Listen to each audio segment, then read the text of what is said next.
Daily ಪೂಜೆ ಅಂತೂ ಸಿಂಪಲ್ಲಾಗಿ ಈ ಥರ ಡೈಲಿ. ಅದಕ್ಕಾಗಿ ಫ್ರೆಂಡ್ಸ ಈಗ ನೈವೇದ್ಯ ನೋಡಿ, ನಾನಿಲ್ಲಿ ಕರ್ಚಿಕಾಯಿ ಅಂತೂ ಕರೆದೆ, ನೈವೇದ್ಯಕ್ಕಂತೂ ರೆಡಿ ಮಾಡ್ತಾ ಇದ್ದೀನಿ. ಟೈಮ್ ಆಲ್ರೆಡಿ 9 ಗಂಟೆ ಆಗ್ತಾ ಬಂದಿದೆ. ಮತ್ತು 11 ಗಂಟೆಗೆ ಪೂಜೆ ಸರಿಸ್ಬೇಕು, ಸ್ವಲ್ಪ ಇಳಬೇಕಾಗುತ್ತೆ. ಅದಕ್ಕಾಗಿ ನಾನು ಈಗ ಬಾಣ ನೈವೇದ್ಯವನ್ನು ಹಚ್ಚಿಟ್ಟಿದ್ದೇನೆ. ಅಲ್ಲಿ ಲಕ್ಷ್ಮೀದು ಹಚ್ಚಿಟ್ಟೆ, ಇಲ್ಲಿ ನಾನು ಡೈಲಿ ಪೂಜೆ ಮಾಡೋದು ಜಗಲಿ ಮೇಲೆ ಹಚ್ಚಿಟ್ಟೀನಿ. ಈಗ ನಾವು ಎಲ್ಲೇ ಇದ್ದರೂ ನಮ್ಮ ದೇವರನ್ನ ಮರಿಬಾರ್ದಂತೆ. ಅದಕ್ಕೆ ಹೆರಡಪ್ಪ ಮಲ್ಲಯ್ಯ ಅವ್ರದ್ದು ಕೂಡ ನಮ್ಮ ಕುಲದೇವ್ರದ್ದು ನೈವೇದ್ಯ ಮಾಡಿದ್ದೀನಿ. ಈಗ ದೇವ್ರದ್ದು ಪೂಜೆ ಮಾಡ್ಕೋತೇನೆ. ಮೊದಲಿಗೆ ಇಲ್ಲಿ ಪೂಜೆ ಆಗಿದೆ, ಅಲ್ಲಿ ರೆಡಿ ಮಾಡಿಬಿಟ್ಟಿದ್ದೀನಿ ಅಷ್ಟೇ. ಇನ್ನು ಅದನ್ನು ಪೂಜೆ ಮಾಡಿ, ಲಕ್ಷ್ಮೀನ ಪೂಜೆ ಮಾಡಿ ನೈವೇದ್ಯ ಹಿಡಿದು ಇದನ್ನು ಮಾಡ್ತೀನಿ. ನಾನು ಗಂಟೆ ತೊಗೊಂಡು ಹೋಗ್ತೀನಿ. ಇಲ್ಲಿದು ಗಂಟೆ ಅದು ಬೇಕು, ಅದಕ್ಕಾಗಿ ಈಗ ಅಲ್ಲಿ ಪೂಜೆ ಮಾಡ್ತೀನಿ. ನೋಡಿ, ಇಲ್ಲಿ ಒಂದಿಷ್ಟು ಖರ್ಚಿಗಳು ನಮ್ಮ ಅಮ್ಮರಿಗೆ ಕೊಟ್ಟು ಕಳಿಸ್ಲಿಕ್ಕೆ ಇಟ್ಟಿದ್ದೇನೆ. ಇಲ್ಲಿ ನಮ್ಮ ಹೆರಡಪ್ಪ ಮಲ್ಲಯ್ಯಂದು ನೈವೇದ್ಯ ಇದೆ. ಇಲ್ಲಿ ಜಗಲಿ ಮೇಲೆ ನೈವೇದ್ಯ ಇಟ್ಟಿದ್ದೇನೆ ಆಲ್ರೆಡಿ ನಾನು. ಮತ್ತು ಸ್ವಲ್ಪ ಇಲ್ಲಿ ಹಿಟ್ಟು ಉಳಿಸಿದ್ದೀನಿ. ಇದು ಚಪಾತಿ, ಬಿಸಿ ಚಪಾತಿ ಮಾಡ್ತೇನೆ. ಹಾಗೆ ಇಲ್ಲಿ ಕಟ್ಟಿನ ಸಾಂಬಾರು ಕೂಡ ಮಾಡಿದ್ದೀನಿ. ನೋಡಿ, ಕಟ್ಟಿನ ಸಾಂಬಾರು. ಇಲ್ಲಿ ಅನ್ನ ಇದೆ, ಇದು ರಾತ್ರಿಯಿಂದ ಅನ್ನ ಆವಾಗಲೇ ತೋರಿಸಿದ್ದೀನಿ. ಸ್ವಲ್ಪ ಬೇಳೆ ಶ್ರೇಯನಿಗೆ ತಿನ್ಲಿಕ್ಕೆ ಬೇಕು. ಇದು ಬಿಸಿ ಅನ್ನ ನೈವೇದ್ಯಕ್ಕೆ. ಪಾತ್ರೆ ನೋಡಿ, ಇಲ್ಲೊಂದಿಷ್ಟು ಪಾತ್ರೆಗಳಿದಾವೆ. ಈಗ ನಾನು ಮೊದಲಿಗೆ ಇಲ್ಲಿ ದೇವರದು ಪೂಜೆ ಮಾಡ್ಕೊಂಡ್ಬಿಡ್ತೇನೆ ಅಲ್ವಾ.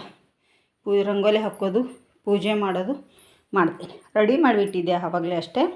ಈಗ ರಂಗೋಲಿ ಹಾಕೋದು, ಪೂಜೆ ಮಾಡೋದು ಎಲ್ಲ ಮಾಡಿ ತೋರಿಸ್ತೆ. Hi, welcome back to YouTube channel. ಹೇಗಿದ್ರೆ ಎಲ್ಲರೂ ಚೆನ್ನಾಗಿದ್ದೀರಾ ಫ್ರೆಂಡ್ಸ್? ನಾವು ಸಹ ಚೆನ್ನಾಗಿದ್ದೀವಿ. ನೋಡಿ, ಇವತ್ತು ಲಾಸ್ಟ್ ಶುಕ್ರವಾರ ಪೂಜೆ. ಇವತ್ತೊಂದಿದೆ 5ನೇ ಶುಕ್ರವಾರ. ನಾನು ಹೋದ ಶುಕ್ರವಾರನೇ ಶ್ರೇಯ ಇದ್ಲು ಮನೆಯಲ್ಲಿ, ಅದು ಉಡಿ ತುಂಬಿಟ್ಟಿದ್ದೆ.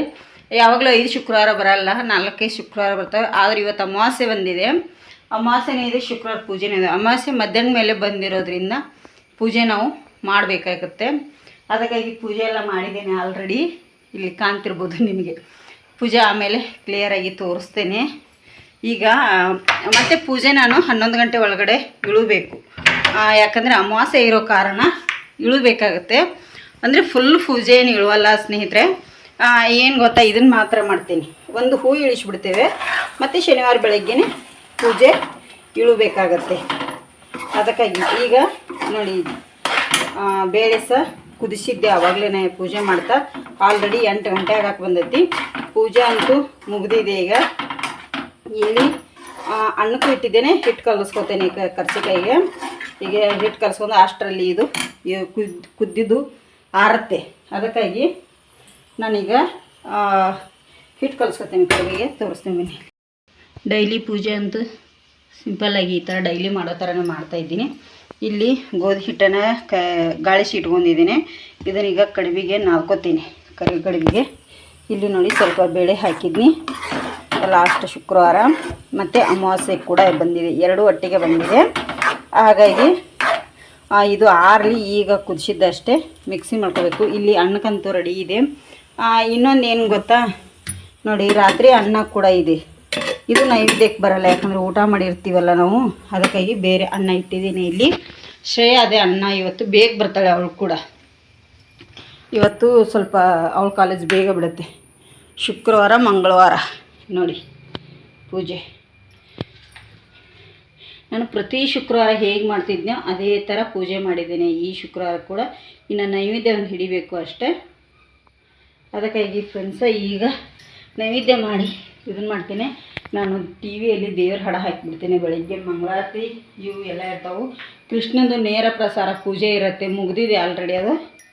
ಅದಕ್ಕಾಗಿ ಅದು ಮುಗಿದ ತಕ್ಷಣ ಈಗ ಹಚ್ತಾಯಿದ್ದೀನಿ. ಈಗ 1 ವಾರದಿಂದ, ಈಗ 2-3 ತಿಂಗಳಿಂದ ಟಿ ವಿ ಬಂದಿತ್ತು ನಮ್ಮದು. ಅದಕ್ಕಾಗಿ ಮತ್ತು ಇನ್ನೊಂದೇನು ಗೊತ್ತಾ, ಬೆಳಗ್ಗೆ ಮಳೆ ಅಂತ ಫುಲ್ಲಾಗಿತ್ತು. ಈಗ ಇಲ್ಲ.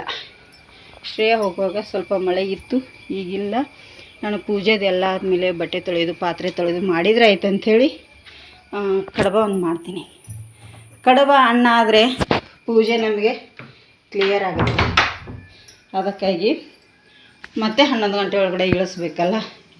ಅದಕ್ಕಾಗಿ ಈಗ ಹಿಟ್ಟನ್ನು ಕಲಸ್ಕೋತೇನೆ.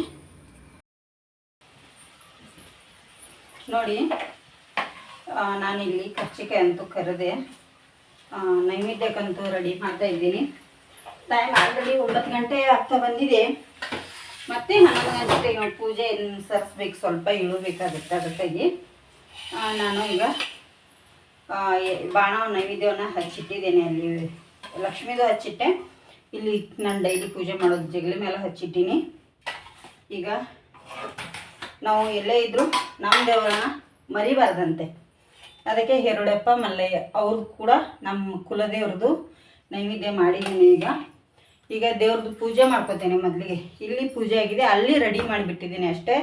ಇನ್ನು ಅದನ್ನು ಪೂಜೆ ಮಾಡಿ, ಲಕ್ಷ್ಮೀನ ಪೂಜೆ ಮಾಡಿ ನೈವೇದ್ಯ ಹಿಡಿದು ಇದನ್ನು ಮಾಡ್ತೀನಿ. ನಾನು ಗಂಟೆ ತೊಗೊಂಡು ಹೋಗ್ತೀನಿ. ಇಲ್ಲಿದು ಗಂಟೆ ಅದು ಬೇಕು, ಅದಕ್ಕಾಗಿ ಈಗ ಅಲ್ಲಿ ಪೂಜೆ ಮಾಡ್ತೀನಿ. ನೋಡಿ, ಇಲ್ಲಿ ಒಂದಿಷ್ಟು ಖರ್ಚಿಕೆಗಳು ನಮ್ಮ ಅಮ್ಮರಿಗೆ ಕೊಟ್ಟು ಕಳಿಸ್ಲಿಕ್ಕೆ ಇಟ್ಟಿದ್ದೇನೆ. ಇಲ್ಲಿ ನಮ್ಮ ಹೆರಡಪ್ಪ ಮಲ್ಲಯ್ಯಂದು ನೈವೇದ್ಯ ಇದೆ. ಇಲ್ಲಿ ಜಗಲಿ ಮೇಲೆ ನೈವೇದ್ಯ ಇಟ್ಟಿದ್ದೇನೆ ಆಲ್ರೆಡಿ ನಾನು. ಮತ್ತು ಸ್ವಲ್ಪ ಇಲ್ಲಿ ಹಿಟ್ಟು ಉಳಿಸಿದ್ದೀನಿ. ಇದು ಚಪಾತಿ, ಬಿಸಿ ಚಪಾತಿ ಮಾಡ್ತೇನೆ. ಹಾಗೆ ಇಲ್ಲಿ ಕಟ್ಟಿನ ಸಾಂಬಾರು ಕೂಡ ಮಾಡಿದ್ದೀನಿ. ನೋಡಿ, ಕಟ್ಟಿನ ಸಾಂಬಾರು. ಇಲ್ಲಿ ಅನ್ನ ಇದೆ, ಇದು ರಾತ್ರಿಯಿಂದ ಅನ್ನ, ಆವಾಗಲೇ ತೋರಿಸಿದ್ದೀನಿ. ಸ್ವಲ್ಪ ಬೇಳೆ ಶಯನಿಗೆ ತಿನ್ಲಿಕ್ಕೆ ಬೇಕು. ಇದು ಬಿಸಿ ಅನ್ನ ನೈವೇದ್ಯಕ್ಕೆ. ಪಾತ್ರೆ ನೋಡಿ, ಇಲ್ಲೊಂದಿಷ್ಟು ಪಾತ್ರೆಗಳಿದಾವೆ. ಈಗ ನಾನು ಮೊದಲಿಗೆ ಇಲ್ಲಿ ದೇವರದು ಪೂಜೆ ಮಾಡ್ಕೊಂಡ್ಬಿಡ್ತೀನಿ ಅಲ್ವಾ. ರಂಗೋಲಿ ಹಾಕೋದು, ಪೂಜೆ ಮಾಡೋದು ಮಾಡ್ತೀನಿ. ರೆಡಿ ಮಾಡಿಬಿಟ್ಟಿದ್ದೆ ಆವಾಗಲೇ ಅಷ್ಟೇ. ಈಗ ರಂಗೋಲಿ ಹಾಕೋದು, ಪೂಜೆ ಮಾಡೋದು ಎಲ್ಲ ಮಾಡಿ ತೋರಿಸ್ತೇನೆ. ನೋಡಿ, ಪೂಜೆದು ಎಲ್ಲ ಆಯಿತು ಫ್ರೆಂಡ್ಸ್. ಈಗ ಟೈಮ್ ಆಲ್ರೆಡಿ ಆಗ್ತಾ ಬಂದಿದೆ. ನಂದು ರಂಗೋಲಿ ಹಾಕೋದು, ಪೂಜೆ ಎಲ್ಲ ಆಯಿತು. ಉಳಿದಿರೋಂಥ ಕೆಲಸ ಎಲ್ಲ ಹಾಗೆ ಬಾಕಿ ಇಟ್ಟಿದ್ದೀನಿ, ಯಾಕಂದರೆ ಪೂಜೆನೇ ಮೇನ್ ಇತ್ತು. ಇವತ್ತು ಬೇಗ ಮಾಡಬೇಕಿತ್ತಲ್ಲ, ಅದಕ್ಕಾಗಿ ನೋಡಿ ಪೂಜೆ ಅಂತೂ ಆಗಿದೆ ಸ್ನೇಹಿತರೆ. ನೋಡಿ, ಈ ಥರ ನಾನೀಗ ರಂಗೋಲಿ ಹಾಕಿ ಪೂಜೆ ಎಲ್ಲ ಮುಗಿಸಿದ್ದೇನೆ, ಕಾಣ್ತಿರ್ಬೋದು ನಿಮಗೆ. ನೋಡಿ, ಸಿಂಪಲ್ ಪೂಜೆನೇ, ತುಂಬಾ ಚೆನ್ನಾಗಿ ಬಂದಿದೆ. ಸಿಂಪಲ್ಲಾಗಿ ನಾನು ಇದೇ ಥರ ಮಾಡ್ತೇನೆ. ನಾನು 4 ಶುಕ್ರವಾರ ನನ್ನ ವಿಡಿಯೋ ನೋಡಿದವ್ರಿಗೆ ಗೊತ್ತಾಗುತ್ತೆ. ಈ ಥರ ಸಿಂಪಲ್ಲಾಗಿಯೇ ಮಾಡೋದು. ರಂಗೋಲಿ ಯಾವ ಥರ ಬಂದಿದೆ ಅಂಥೇಳಿ ಕಮೆಂಟ್ ಮಾಡಿ. ನೋಡಿ, ಈ ಥರ ರಂಗೋಲಿ ಹಾಕಿದ್ದೇನೆ. ನಮ್ಮ ಬೆಳ್ಳಿ ಲಕ್ಷ್ಮಿನ ಯಾವಾಗಲೂ ಇಲ್ಲಿ ಇಟ್ಟಿರ್ತೇನೆ ನಾನು. ಕಾಲುಂಗ್ರ ಬೆಳೆಯುವ ಇದಾವೆ ಫ್ರೆಂಡ್ಸ್, ಅವು ಕಾಲುಂಗ್ರ ಕೂಡ. ಮತ್ತು ಈಗ ದೀಪ ನೋಡಿ ಈ ಥರ ಬಂದಿದೆ. ಹೇಗೆ ಬಂದಿದೆ ಅಂಥೇಳಿ ಕಮೆಂಟ್ ಮಾಡಿ. ಹೊಸಬ್ರು ನಮ್ಮ ಚಾನಲ್ ನೋಡ್ತಾಯಿದ್ರೆ ಸಬ್ಸ್ಕ್ರೈಬ್ ಮಾಡ್ಕೊಂಡು ನೋಡಿ. ಈಗ ನಾನು ಪೂಜೆ ಈ ಥರ ಆಗಿದೆ. ನಾನು ಟಿ ವಿ ಅಂತ ಆನ್ ಇಟ್ಟಿದೆ. ಈಗ ಕಾಫಿ ರೇಟ್ ಬರುತ್ತೆ ಅಂಥೇಳಿ ಬಿಟ್ಟಿದ್ದೇನೆ. ಹಾಗಾಗಿ ಈಗ ನಾನು ಇದೊಂದಿಷ್ಟು ಚಪಾತಿನ ಮಾಡ್ತೀನಿ. ಮಾಡಿ ಇದೆಲ್ಲ ಪಾತ್ರೆಗಳನ್ನ ಹೊರಗೆ ತೊಗೊಂಡು ಹೋಗ್ತೀನಿ. ಹೊರಗೆ ತೊಗೊಂಡು ಹೋಗಿ ಪಾತ್ರೆ ಬಟ್ಟೆ ಎಲ್ಲ ಮುಗಿಸ್ಕೊತೀನಿ. ಒಂದು ಸ್ವಲ್ಪ ಇದ್ರಾಗಿನ ಸಂಡಿಗೆ ಕರಿತೀನಿ. ಇಲ್ಲೊಂದಿಷ್ಟು ಇಟ್ಕೊಂಡಿದ್ದೀನಿ, ಅಕ್ಕಿ ಸಂಡಿಗೆ, ಹಪ್ಪಳ. ಇಲ್ಲೊಂದು ಸ್ವಲ್ಪ ಹಪ್ಪಳಗಳನ್ನ ಇಟ್ಕೊಂಡಿದ್ದೀನಿ. ಇವು ನಮ್ಮ ಅಮ್ಮಾರು ಕೊಟ್ಟಿದ್ದಾರೆ, ಎದುರು ಅನ್ನೋದು ಗೊತ್ತಿಲ್ಲ. ಬಹುಶಃ ಇವು ಇದ್ರು ಅಂತ ಅನಿಸುತ್ತೆ. ಮೊಳಕೆ ಕಾಳೆಲ್ಲ ಮಾಡ್ತಾರೆ ನೋಡಿ, ಅದ್ರ ಅಂತ ಕಾಣಿಸುತ್ತೆ. ನನಗೂ ಅಷ್ಟು ಐಡಿಯಾ ಇಲ್ಲ. ಕೊಟ್ಟು ಕಳಿಸಿದ್ರು, ಅದಕ್ಕಾಗಿ ಅವನಿಗೆ ಕರಿತಾ ಇದ್ದೀನಿ. ನೋಡಿ ಎಷ್ಟು ದೊಡ್ಡ ಹಾಕೋ ನೋಡಿ ಹಪ್ಪಳು. ನಮ್ಮ ಅಕ್ಕಿ ಹಪ್ಪಳ ಎಲ್ಲ ಹಾಕೋ ನೋಡಿ, ಆ ಥರ ಆಗತ್ತವ ನೋಡಿ.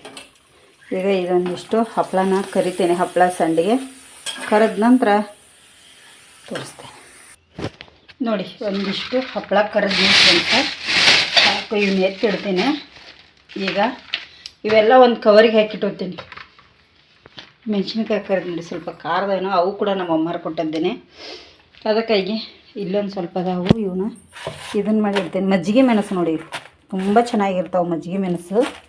ಖಾರ ಇರೋಲ್ಲ ಅಷ್ಟೊಂದು ಕರೆ. ನಂಗೆ ಯಾಕೋ ಇದಾಯಿತು ನೋಡಿ. ಈ ಒಂದಿಷ್ಟು ತೆಗೆದಿಡ್ತೇನೆ, ಇನ್ನೊಂದು ಸತಿ ಯಾವಾಗಲಾದರೂ ಬರ್ತವೆ. ಅದಕ್ಕಾಗಿ ಈಗ ಇದು ನೋಡಿ ಪಾತ್ರೆ ಎಲ್ಲ, ಈಗ ಪಾತ್ರೆ ಒಂದು ತೊಳಿತೀನಿ ಬೇಗ ಬೇಗ. ಪಾತ್ರೆ ಬಟ್ಟೆ ತೊಳೆದು ಮುಂದೆ ಕೆಲಸ ನೋಡಿ. ಪೂಜೆ ಅದೆಲ್ಲ ಆಯಿತು ಫ್ರೆಂಡ್ಸ್. ಪೂಜೆ ಮುಗಿಸ್ಕೊಂಡು ಯಜಮಾನ್ರು ಬರುವಾಗ ಇವತ್ತು 2:30 ಕೂಡ ಆಯಿತು. ತುಂಬಾ ಲೇಟ್ ಆಯಿತು. ಎಲ್ಲೋ ಹೊರಗಡೆ ಇರಂತೆ, ಊಟಕ್ಕೆ ಬರಲಿಲ್ಲ, ಲೇಟ್ ಮಾಡಿ ಬಂದರು. ಹಾಗಾಗಿ ಊಟ ಲೇಟ್ ಮಾಡಿದರು. ಹಾಗಾಗಿ ಈಗ ನಾನೇನು ಮಾಡಿದೆ, ಬೆಳಗ್ಗೆ 5 ಗಂಟೆ ಕಮ್ಮಿ ಇರುತ್ತೆ, ಎದ್ದಿರ್ತೀನಲ್ಲ, ಸ್ವಲ್ಪ ಮಲಗಬೇಕಂತ ಅನಿಸ್ಲಿಕ್ಕೆ ಸ್ಟಾರ್ಟ್ ಆಗುತ್ತೆ. 5 ಗಂಟೆಗೆ ಎದ್ದರೆ ಇಷ್ಟೋ ತನ ಆಗುತ್ತೆ ಕೆಲಸ. ಸ್ವಲ್ಪ ಹಾಗೆ ಫೋನ್ ನೋಡ್ತಾ ನೋಡ್ಕೊತ ಹಿಂಗೆ ಕಾಟ್ ಮೇಲೆ ಮಲ್ಕೊಂಡೆಲ್ಲ ನಿದ್ದೆ ಬಂದುಬಿಟ್ಟಿದ್ದು, ಮಲ್ಕೊಂಡ್ಬಿಟ್ಟಿನಿ.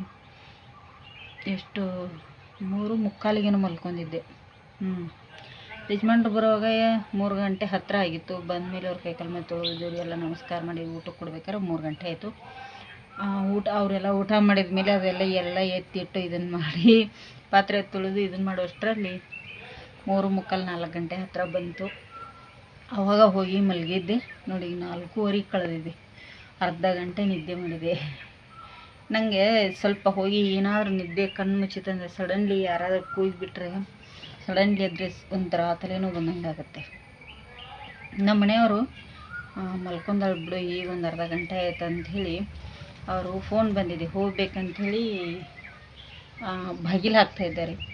ನನ್ನನ್ನು ಒಳಗೆ ಹಾಕಿ ಲಾಕ್ ಮಾಡ್ಕೊಂಡು ಹೋಗ್ತಾ ಇದ್ದಾರೆ. ಅಂದರೆ ಹಾಗೇನಿಲ್ಲ, ನನ್ನ ಹತ್ರ ಒಂದು ಬೀಗದ ಕೈ ಇದೆ. ಮಲ್ಕೊಂಡಿದ್ದಾಳಲ್ಲ, ಯಾಕೆ ಎಬ್ಬಿಸ್ಬೇಕು ಇವಳನ್ನು ಅಂಥೇಳಿ ಅಷ್ಟೇ. ಅದಕ್ಕಾಗಿ ಎದ್ದರೆ ತಾನೇ ಒಳಗಡೆಯಿಂದ ಲಾಕ್ ತಗೋತಾಳೆ ಅಂಥೇಳಿ ಅವ್ರು ಹೊರಗಡೆಯಿಂದ ಬಾಗಿಲು ಒಳಗಡೆ ಲಾಕ್ ಮಾಡಿದರೆ ನಾವು ಒಳಗಡೆ ತೆಗಿತೇನೆ. ನನ್ನ ಹತ್ರ ಒಂದು ಬೀಗದ ಕೈ ಇದೆ, ಅವ್ರ ಹತ್ರ ಒಂದು ಇದೆಯಲ್ಲ. ಹಾಗಾಗಿ ಅವರು ಬಾಗಿಲು ಲಾಕ್ ಮಾಡ್ತಾಯಿದ್ರೆ ಸೌಂಡ್ ಬಂತು. ನನಗೆ ಸಡನ್ಲಿ ಎದ್ದು ಬಿಟ್ಟೆ. ಅಲ್ಲ ಮಲಗಿದೆಯಲ್ಲ ಯಾಕೆ ಎದ್ದಿ ಅಂತಂದರೆ ಇಲ್ಲ ಎದ್ದಿದ್ದೇನೆ ಬೇಡ ಅಂತಂದು ಮತ್ತೆ ಎದ್ದು ಹೋಗಿ ಮುಖ ತೊಳ್ಕೊಂಡು ಬಾಗಿಲು ಹಾಕೋಬೇಕು ಅನ್ನೋಷ್ಟರಲ್ಲಿ ಪ್ರತಿ ಶುಕ್ರವಾರಕ್ಕೊಂದು ಸತಿ ವಾರದಲ್ಲಿ ಒಂದೇ ಸತಿ ಫೋನ್ ಕೊಡ್ತಾರೆ. ಧನುಷನಿಗೆ ಹಾಸ್ಟೆಲಿಂದ ಬರುತ್ತೆ, 3 ನಿಮಿಷ ಅಥವಾ 4 ನಿಮಿಷ ಕೊಡ್ತಾರೆ. ಇವತ್ತು ಶುಕ್ರವಾರ ಆಗಿರೋದ್ರಿಂದ ಧನುಷನ ಫೋನು ಬಂತು ಅದೇ ಟೈಮಿಗೆ. ಅವರು ಹೊರಡ್ತಾಯಿದ್ರು. ಹಾಗಾಗಿ ಅವನು ಮತ್ತೆ ಅಮ್ಮ ಮಾತಾಡಿದ, ಅಪ್ಪನ ಹತ್ರನೂ ಮಾತಾಡಿದ, ನನ್ನ ಹತ್ರನೂ ಮಾತಾಡಿದ. ಬರ್ತೇನೆ ಅಂತ ಹೇಳಿದಾನೆ, ನಾಳೆ ನೋಡಬೇಕು. ಅದೆಲ್ಲ ಬರ್ತೀನಿ ಅನ್ಲಿಕ್ಕೈತಿ. 1 ತಿಂಗಳ ಮೇಲೇ ಆಯ್ತವ ಬರ್ತೀನಿ ಅಂತ ಇದ್ದ. ಅಂದರೆ ಅವ್ನು 10th ಅಲ್ಲ, ಎಕ್ಸಾಮ್ ಅಂತೂ ತುಂಬಾ ಇರ್ತವೆ. ಈಗ ಎಕ್ಸಾಮ್ ಇದೆ ಅಮ್ಮ, ಎಕ್ಸಾಮ್ ಇದೆ ಅಂತ ಹೇಳ್ತಾನೆ ಇದ್ದ. ಅದಕ್ಕಾಗಿ ಆಯ್ತು ಬಿಡಪ್ಪ, ಎಕ್ಸಾಮ್ ಇದ್ದರೆ ಓದ್ಕೊ ಅಲ್ಲೇ ಅಂಥೇಳಿ ನಾವು ಅಂದಿದ್ವಿ. ಅವ್ನು ಹೋಗಿ ಈಗ ಆಲ್ಮೋಸ್ಟ್ 3 ತಿಂಗಳು ಮುಗಿತಾನೆ ಬಂತು. ಹಾಗಾಗಿ ನಮಗೂ ಅವ್ನ ಮನೆಗೆ ಬಂದಿದ್ದಿಲ್ಲ. ಮತ್ತು ಈಗ ನಾನು ಹೋಗಲೇ ಇಲ್ಲ ಅವನ ಹತ್ರ ಭೇಟಿ ಆಗಲಿಕ್ಕೆ. ನಾನು ಹೋಗಿದ್ದೆ ಯಾವಾಗಂದರೆ ಜೂನಲ್ಲಿ ಹೋದದ್ದು. ಹೌದು, ಜೂನಲ್ಲಿ ಹೋದದ್ದು. ಜೂನಲ್ಲಿ ಹೋಗಿ ಜೂನ್ ಎಂಡಿಗೆ ಹೋದದ್ದು. ಹಾಗಾಗಿ ಅವಾಗಿಂದ ಹೋಗಿರಲಿಲ್ಲ. ಅವ್ನ ಮುಖನೂ ನೋಡಿಲ್ಲ ನನಗೆ. ಸಾಧಾರಣ 1.5-2 ತಿಂಗಳ ಹತ್ರ ಅಂತೂ ನಾನು ಅಂದರೆ 2 ಸತಿ ನಾನು ಊರಿಂದ ಬಂದ ಮೇಲೇ ಶ್ರೇಯಾ ಹೋದ್ಲು, ನನಗೆ ಹುಷಾರಿಲ್ಲ ಅವತ್ತಂತೇಳಿ. ಮತ್ತು ರಾಖಿ ಹಬ್ಬಕ್ಕೆ ರಾಖಿ ಕಟ್ಟಲಿಕ್ಕೂ ಕೂಡ ಅವಳೆ ಹೋದ್ಲು. 3 ಜನ ಸ್ಕೂಟ್ರ್ ಮೇಲೆ ಅಂದರೆ ಆಗಲ್ಲ. ಮತ್ತು ಸ್ಕೂಟ್ರ್ ಒಂದು ಹಾಳಾಗಿದೆ ನಮ್ಮದು. ಅದು ಪದೇ ಅಲ್ಲೆಲ್ಲೇ ಸ್ಟಾಪ್ ಆಗ್ತದೆ, ಅಂದರೆ ಬಂದು ಬಿದ್ದು ನಿಂತು ಬಿಡುತ್ತೆ ಅದು. ಅದಕ್ಕಾಗಿ ಬೇಡ 3 ಜನ ನೀವು ಹೋಗಿ ಬನ್ನಿ ಅಂತ ಕಳಿಸ್ಕೊಟ್ಟಿದ್ದೆ. ಈಗ ನಾಳೆ ಬರ್ತಂತೆ. ಏನೋ ಒಂಥರ ಖುಷಿ ಆಯಿತು ನನಗೆ. ಅವನು ತುಂಬ ಚಿಕ್ಕ ವಯಸ್ಸಿಗೆ ನನ್ನನ್ನು ಬಿಟ್ಟು ಹೋಗಿಬಿಟ್ಟ ಫ್ರೆಂಡ್ಸ್. 6th ಸ್ಟ್ಯಾಂಡರ್ಡಿಗೆ ಹಾಸ್ಟೆಲ್ಗೆ ಹೋಗಿಬಿಟ್ಟ. 5ನೇಂತ ಮುಗೀತು, 6ನೇದಕ್ಕೆ ಹಾಸ್ಟೆಲ್ಗೆ ಹೋದಲ್ಲ ಕೊರೋನಾ ಟೈಮಲ್ಲಿ. ಹಾಗಾಗಿ ಸ್ವಲ್ಪ ಬೇಜಾರಾದಂಗೆ ಆಯಿತು.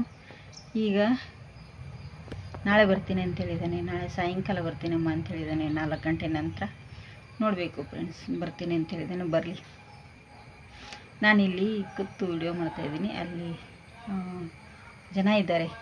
ಯಾರು ಅಂದರೆ ಅವರು ಸ್ವಲ್ಪ ಜನ ಬಂದಿದ್ದಾರೆ ಅಲ್ಲಿ ಹೋಮ್ ಸ್ಟೇಗೆ. ಅವ್ರು ನೋಡ್ತಾ ಇದ್ದಾರೆ, ಫೋನ್ ಹಿಡ್ಕೊಂಡು ಏನು ಮಾತಾಡ್ತಾ ಇದ್ದಾರೆ ಅಂಥೇಳಿ. ಒಂಥರ ನಮಗೆ ಮುಜುಗರ ಅನಿಸ್ಬಿಡುತ್ತೆ. ಈ ಥರ ಆಗುತ್ತೆ. ನಾನು ಹುಲ್ಲು ತೆಗಿಬೇಕು. ಇವತ್ತಂತೂ ಮಳೆನೇ ಇಲ್ಲ. ಬೆಳಗ್ಗೆ ಇತ್ತು, ನೈಟು ಇವತ್ತು ಸಂಜೆ ಬಿಸಿಲಿತ್ತು, ಮಳೆನೇ ಇಲ್ಲ. ಹಾಗಾಗಿ ಈಗ ಹುಲ್ಲು ತೆಗಿಬೇಕಂದೆ. ನಾನು ಮಲ್ಕೊಂಡ್ರೆ ನನಗೆ ಸ್ವಲ್ಪ ಇದು ಆಗಿಬಿಡುತ್ತೆ. ನನಗೇನು ಕೆಲಸ ಮಾಡಲಿಕ್ಕೆ ಆಗಲ್ಲ, ಏನೂ ಆಗಲ್ಲ. ಅದಕ್ಕಾಗಿ ಎಲ್ಲ ನನ್ನ ಫೋನಿಗೆ ರೀಚಾರ್ಜ್ ಖಾಲಿ ಆಗಿದೆ.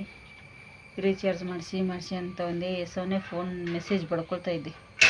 ಹಾಗಾಗಿ ಈಗ ನಾನು ಫ್ರೆಂಡ್ಸ್ ಎಷ್ಟಾಗುತ್ತೋ ಅಷ್ಟನ್ನು ನೋಡ್ತೀನಿ. ಈಗ ಹುಲ್ಲು ತೆಗಿಬೇಕಂತ ಅಂದ್ಕೊಂಡೆ, ಆದರೆ ಮೂಡ್ ಆಫ್ ಆಗಿದೆ. ನೋಡ್ತೀನಿ ಎಂತ ಆಗುತ್ತೆ ಅಂಥೇಳಿ. ಅಮ್ಮನಿಗೆ ಬೆಳಗ್ಗೆಯಿಂದ ಕಾಲ್ ಮಾಡಿಲ್ಲ. ಮೊದಲು ಅಮ್ಮನಿಗೆ ಕಾಲ್ ಮಾಡ್ತೀನಿ.